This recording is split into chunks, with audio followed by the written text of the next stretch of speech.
people that work for you. According to Forbes, there are 2,640 billionaires on Earth in 2023, down from 2,668 in 2022. The publication also admits that many billionaires are not included in this number because they could not collect data to accurately report their private fortunes.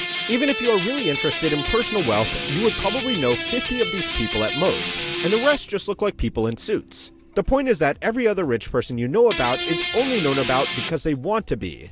And why would they give up an easy life to enjoy their wealth in peace? It's because their own success is one of the best ways to sell stuff.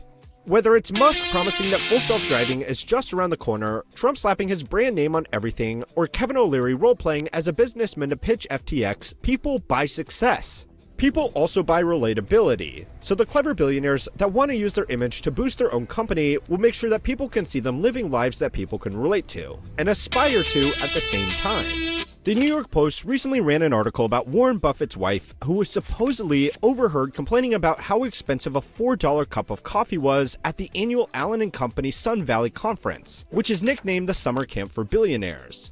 This story is also picked up by publications like Business Insider that ran it with the title, "Warren Buffett just became even more relatable for a billionaire." If it wasn't obvious, let me ruin the fun for you. Nobody at this conference would have passed along this kind of personal conversation to the press. You are reading about it because they want you to read about it.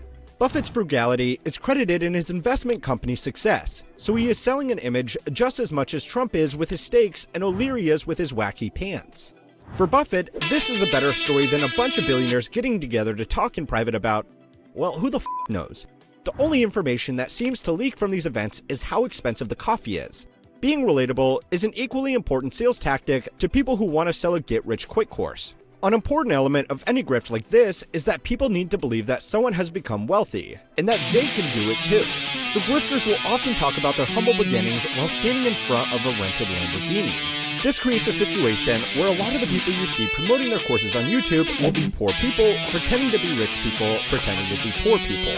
Billionaires and get-rich-quick course salesmen presenting a different image of themselves to the world than who they really are behind closed doors probably won't surprise most of you. But there are two ways this lie is hurting the personal finances of regular people. The first way is simply the financial harm that buying into the trope of the relatable millionaire or billionaire can do to people who follow them blindly. Successful people telling regular people to cut down on luxuries to improve their financial situation is fine. But if they are telling them to cut down on luxuries to take on a side hustle so they can spend their money on a course instead, that's obviously bad. And it tragically happens all the time.